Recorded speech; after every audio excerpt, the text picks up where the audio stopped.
Thomas 7. Jesus said, "Lucky is the lion that the human will eat, so that the lion becomes human.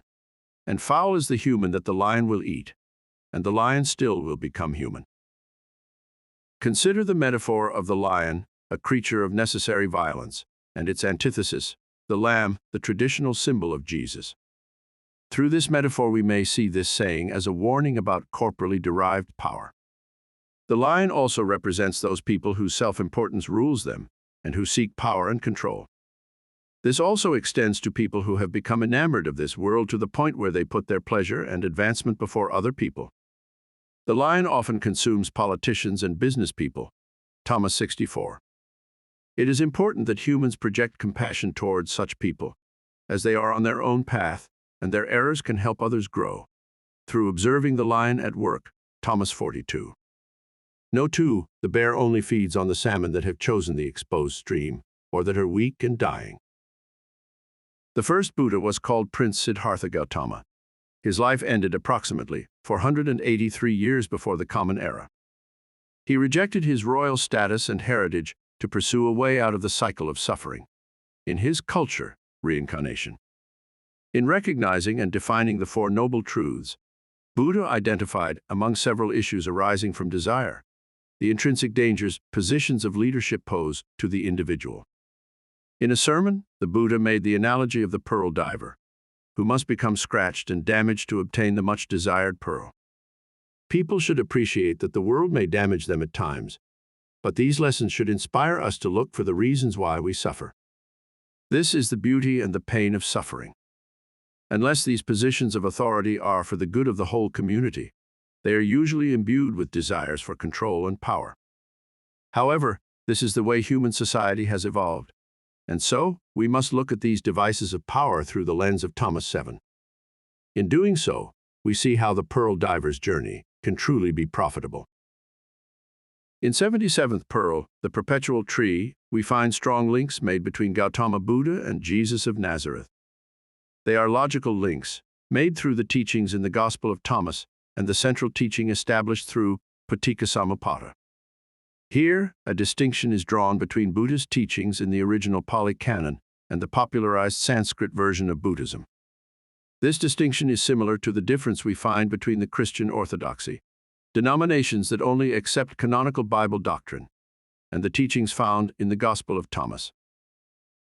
Two related topics and authors are mentioned here. They describe knowledge and understanding that is crucial in appreciating the links between Jesus of Nazareth and Gautama Buddha. The book, Paticca, Practical Dependent Origination, by Buddhadasa's Bhikkhu, Bhikkhu meaning monk, will be referenced as an adjunct to the commentary for Thomas 7. Buddhadasa's text illustrates an authentic way of understanding the primary teachings of the Buddha.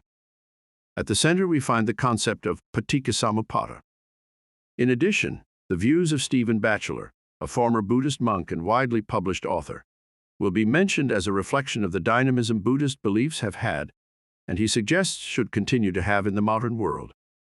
Batchelor's view on contemporary Buddhist communities reflects what 77th Pearl, the Perpetual Tree, illustrates: the necessity for critical analysis of Christian doctrine. Such a critique would see the fundamental truths of Yeshua's teachings in the Gospel of Thomas come to life in our everyday lives. Moreover, Batchelor shows how humans desire the structure of institutions, which are built on dogma and formalized practices. This desire in people has altered the essential meaning of Paticca due to general apathy and a lack of critical analysis. For this reason, Batchelor's views are also presented here to illustrate a parallel to the apathy we find in contemporary Christian orthodoxy. The desire for dogma and an institution that represents it demonstrates a weakness in humankind. There is a desire to make the messenger into the message rather than listen to the message. Perhaps because this takes more effort. We can see this in Thomas 13, 43, 52, and 88. It is this tendency that sees people worship Jesus and Buddha as deities, their image replacing their message. Throughout 77th Pearl, the Perpetual Tree, we see how the original teachings, sayings, of Jesus have been recontextualized in the New Testament through placing them within various narratives. The sayings in the Gospel of Thomas are reliable because they are simply quotes. Indeed, this fits the scenario of an oral tradition, which would have initially been the only link to Jesus' teachings. There is strong evidence for this pattern of distortion throughout human history. We can cite such evidence in the way the Buddha's teaching of Paticcasamuppada was interpreted over time. This example is one that links and ratifies the words of Yeshua in Thomas 7. It also illustrates how the teachings of both men have been interpreted in different ways for various reasons. In the commentary for Thomas 7, we see the revelation of the nature of the human, a beast, the flesh the soul inhabits. The baffling nature of this saying reflects the necessity for Jesus to conceal the true meaning of some of his teachings, as they did not fit the beliefs of his contemporaries. Indeed, Christian orthodoxy apologists argue that a typical rabbi of Jesus' time would not utter such cryptic and sometimes blasphemous rhetoric. This is true. Jesus was not typical of his time, he was the new wine. The words of Thomas 7, "Lucky is the lion that the human will eat, so that the lion becomes human.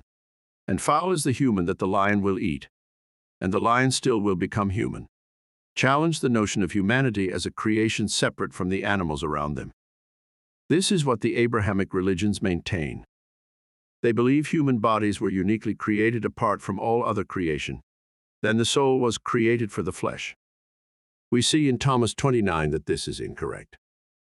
However, as in other sayings, Thomas 7 is imbued with more than just this practical and logical wisdom. Thomas 7 describes the nature we tend to fall back into, the nature of the ignorant animal, which has no altruistic feelings.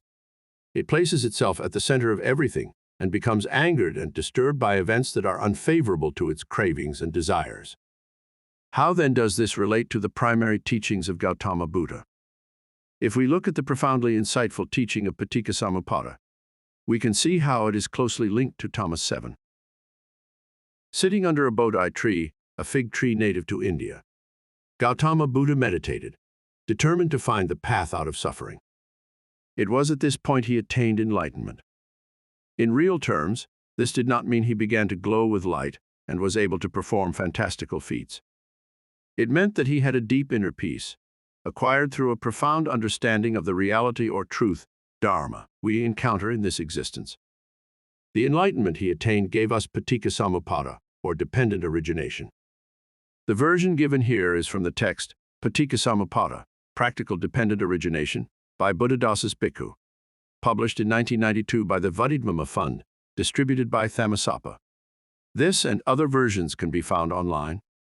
The 11 conditions of Paticcasamuppada are given in various orders after Buddha's enlightenment, but the two presented here are the regular or forward order and the extinction in the middle. The latter is presented as further evidence for Buddhadasa's assertion that Paticcasamuppada is experienced in a split second, rather than a whole lifetime. The regular or forward order. Ignorance gives rise to mental concocting. Mental concocting gives rise to consciousness. Consciousness gives rise to mentality materiality.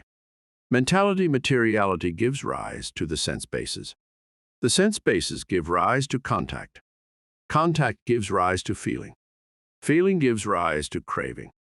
Craving gives rise to attachment. Attachment gives rise to becoming. Becoming gives rise to birth. Birth gives rise to old age and death. Buddhadasa explains that this is called one turning of the chain or wheel of dependent origination from beginning to end. He also spends significant time clarifying the conventional, and he implies misguided understanding of what this process actually involves. In some Buddhist faiths, Paticcasamuppada is understood as the experience of one whole lifetime, which is on a continuous loop to become endless lifetimes if craving does not cease. Therefore, it becomes an accumulative result of behaviors within a lifetime, which then determines the condition in which one is reborn, the karma effect. Buddhadasa's view is very different. It is this point of view we see linking to Thomas 7. Buddhadasa also explains that well-meaning disciples of the Buddha, who had expanded on the original Pali Canon, established some of the current divergent Buddhist beliefs. Gautama Buddha chose to give his sermons in the Pali language, the native tongue of the common people. This observation is made by Buddhadasa and Stephen Batchelor, which will be explored further on. As with Christian beliefs and the Gospel of Thomas, Buddhist scholars now have access to the original Pali manuscripts, which contradict some of the beliefs within the various sects of Buddhism. Buddha maintains that Gautama Buddha never spoke about the mechanism of rebirth. Batchelor also supports this. Rebirth was a mainstream ideology, the belief of the Indian culture Gautama Buddha was born into. The Buddha showed no interest in entering into a dialogue about the unknown.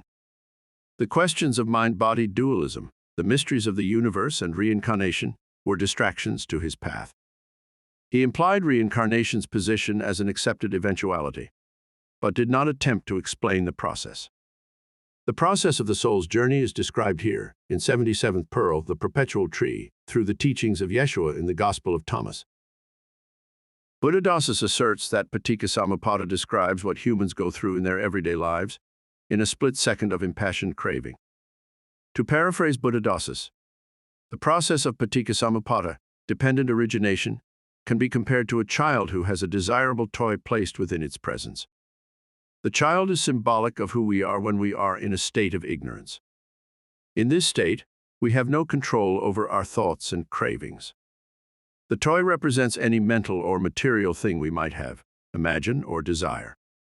When the toy has been removed or an obstacle is placed before it, our sense bases arise. This distraction makes contact with our eyes, ears, smell, or touch, which then give rise to feelings of anger, loss, lust, disappointment, and so on. The attachment gives rise to the birth, which is the illusion of self or ego. Old age and death represent the symbolic suffering within this cycle and the inevitability of this suffering arising again due to ignorance. This process is comparable to Thomas 7. Ignorance is the rebirth of the primal animal, which is in us and is the human that the lion will eat, so that the lion still will become human, reborn with ignorance and craving. However, as in the first part of Thomas 7, if the lion, the physical manifestations we engage with every day, makes contact with the human, the person who consumes the lion, then the lion becomes human. The process has been profitable to the human. This human has engaged with the physical material world and the process of Paticca, becoming aware, no longer ignorant, no longer craving. The process is reversed in the extinction in the middle recitation of Paticca. Here, the person is metaphorically eating the lion because they have actively engaged with this life, Thomas 81, 110. If we require more evidence that supports Buddha's position on the interpretation of Paticca, we can look at another form, the extinction in the middle. Ignorance gives rise to mental concocting. Mental concocting gives rise to consciousness. Consciousness gives rise to mentality materiality. Mentality materiality gives rise to the sense bases. The sense bases give rise to contact. Contact gives rise to feeling. Feeling gives rise to craving. Because of the extinguishment of craving, attachment is extinguished. Because of the extinguishment of attachment, becoming is extinguished. Because of the extinguishment of becoming, birth is extinguished. Because of the extinguishment of birth, old age, death, sorrow, lamentation, etc. are extinguished. In this example of Paticca, the person becomes aware of the reasons for craving and is able to rationalize the true value of the thing causing the suffering. Even though Gautama Buddha was the enlightened one, he still went through the process of his body becoming old and expiring. It is how he saw this process and how he accepted it which makes the difference. The recitation of Paticca, with the extinction in the middle, is the one the Buddha would have become adept at using in his everyday life. It is the main reason he was the first Buddha. Paticca, extinction in the middle, is the evidence of this process being not of a lifetime, but of a split second. The root cause of suffering is the stealthy lion under the skin, the ignorant child within, which we can extinguish, because we know where and how this rebel will attack. Thomas 103. In 77th Pearl, the Perpetual Tree, there are references made to several texts and writers to illustrate various points. These references should not be seen as a particular preference toward one system of beliefs over another, nor as a critique of one system over another. The point has been made in other commentaries that all faiths have aspects of truth, because the Father Source has been seeking us out. Some have heard its voice with clarity. For others, the voice has been muffled by innate human weaknesses. Here we can make the analogy of a huge, complicated jigsaw puzzle which has been swept off a table. Pieces have been discovered, and yet other pieces have been copied through a thick fog. Human weakness in this realm. They appear to fit, but do not complete the original puzzle. When we stand back and look at the picture created, it becomes obvious that certain pieces stand out as having a different tone or texture. The texts that are referred to in the commentaries make some pieces of the puzzle more defined. They have been found to have clarity and authenticity through their harmonious fit into the picture Jesus has described in the Gospel of Thomas. Batchelor's views are used in part to enhance a point mentioned above. It is apparent in the lecture reference that he had become disillusioned with the life of a monk in both Tibetan and Zen Buddhism. This fact tends to color his attitude toward the spiritual elements which have evolved in Buddhism. However, for the purposes of this commentary, we can see how some of his points are of relevance here. To find the full transcript of Stephen Batchelor's lecture, search for ABC Radio National, Batchelor, The Secular Dharma. Batchelor makes some strong points, which parallel those made for these commentaries. He points out that the Buddha's teaching about the impermanence of all things has been a catalyst for the many varied applications of Buddhist practice in different places.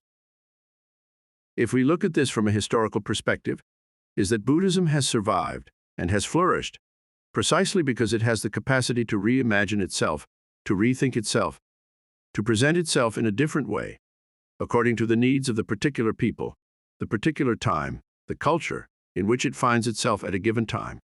Buddhism is very fluid in this sense.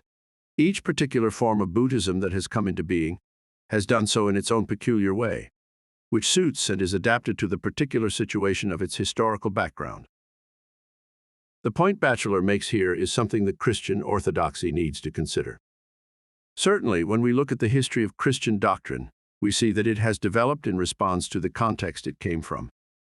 Constantine I facilitated the creation of the Nicene Creed to unify the Christian doctrine. At the time, various bishops had different positions on how Christianity should be established within society. Constantine wanted to have a central doctrine to stop the squabbling. One could argue that his background influenced the concept of a man seen as a living God because of his experience with the Caesar legacy. All Caesars were responsible for ensuring the deities of their time were being worshipped appropriately. It was also not uncommon for Caesar to see himself as a god. This structure of authority, which was a pyramidal one, can be seen reflected in the Catholic and Eastern Orthodox hierarchy. It is also reflected in the Nicene Creed. The early part of the 21st century has seen much change. Christian orthodoxy must change with it. What science has shown us indicates that we can no longer accept the juvenile beliefs about a creator God. This is the legacy of Jesus' teaching, which sounds contradictory, but is what we discover through the Gospel of Thomas.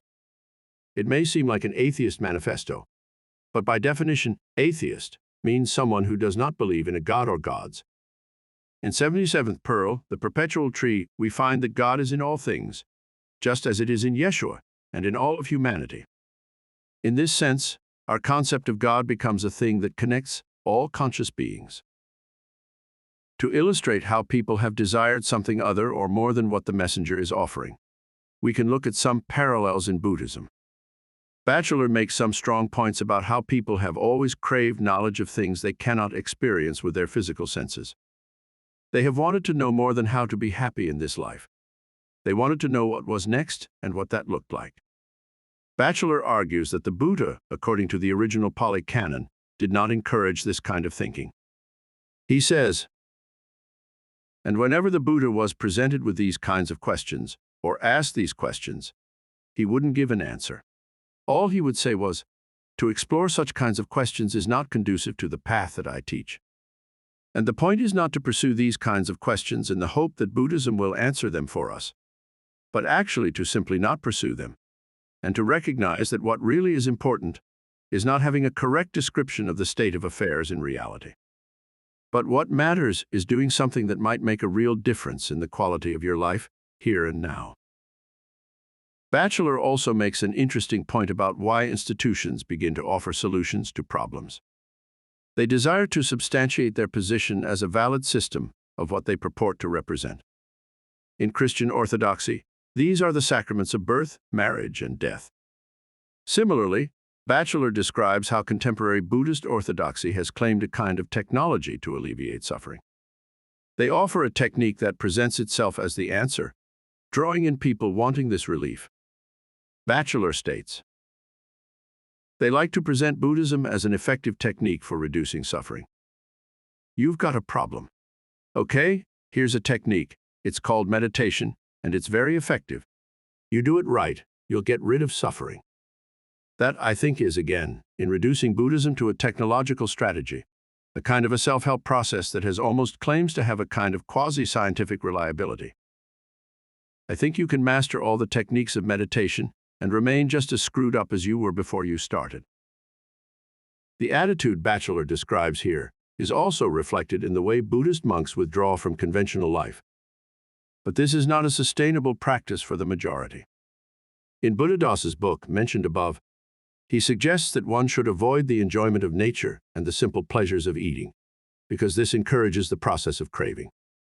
As Batchelor has suggested, such prescribed methods do not guarantee success. In the Gospel of Thomas, Jesus asks that we engage with the world, not withdraw from it. Moreover, through the process of motion and rest, Thomas 50. At the end of this journey, we become passers-by. Thomas 42. In Thomas 7, we are asked to participate in, consume, the physical material existence, so that we might grow and turn these experiences into the human, the living spirit, which is the fruit Jesus loves most. This is why, in Thomas 90, Yeshua tells us, his yoke is gentle. In Stephen Batchelor's book, Buddhism Without Beliefs, published by G.P. Putnams and Sons, 1997, he explains the way the Four Noble Truths should be perceived and practiced in our everyday lives. Batchelor stresses that Gautama Buddha did not intend these truths to be a kind of mantra, which become passive recitations. Rather, they should be metaphors for confronting the individual experience of suffering and for how to overcome these obstacles. They should not be used to console those who want a rebirth, which leads into wealth and prosperity. He also suggests that the Buddhist should be an active agnostic, not desiring or denying the existence of a god. Ibid, page 1819. Batchelor asserts that because the Buddha Dharma has become part of a religion, imbued with dogma and discourse about the metaphysical, it has diverged from the purpose it was intended for. Here there is a direct parallel with the way Jesus' teachings had been absorbed into a culture of fear. Fear of a creator God and his pending wrath for humanity's wickedness. Evidently, this was a wickedness that was not seeded and perpetuated by men themselves, but what became an adversary of God. This false perception sees Jesus turned into a vengeful deity in the Gospel of John, Revelations, rather than the wise avatar, all-forgiving man in the Gospel of Thomas and portions of the other Gospels. This erroneous attitude reflects humanity's inability to see their soul as a progeny of the source, intimately connected to it. If we consider that the soul does not die, though the flesh that houses it will, then our focus needs to be on nurturing the growth of the mind-spirit. When a person accepts the spiritual nature of all humans, they consume the lion. That is, they interact with the physical world, but they are not harmed or disturbed by it. The opposite is true if the person is enamored of the physical world and denies the essence that is within. The life force that moves between all things will continue to pass through these bodies, but never truly live. Although the lion will manifest in human form, the essential soul becomes a victim of this world. Yeshua asks that we interact with the world, but first we should restrain it. Through the process of containing its impact on the mind, we can benefit from what it has to offer. This enables growth from the experiences we encounter in this life, unharmed. Thomas 35 and 42.